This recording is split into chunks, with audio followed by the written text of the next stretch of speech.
How to use CapCut stock video. So let's get started. First of all, select the stock video.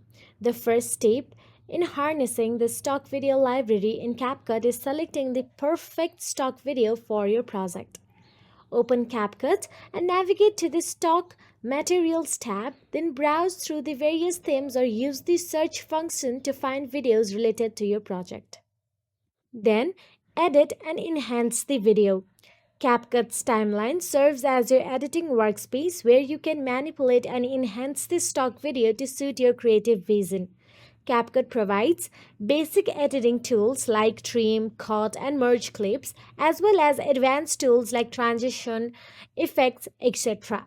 Furthermore, CapCut provides advanced tools such as video background remover, video resizer, auto captions, and voice changer to bring a professional look to your videos.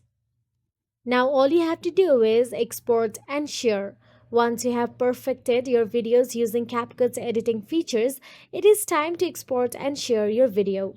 CapCut offers flexible export option allowing you to tailor the final output according to your requirements as well. Now once the export is complete, you can download the video to your device or directly and share it to TikTok or YouTube.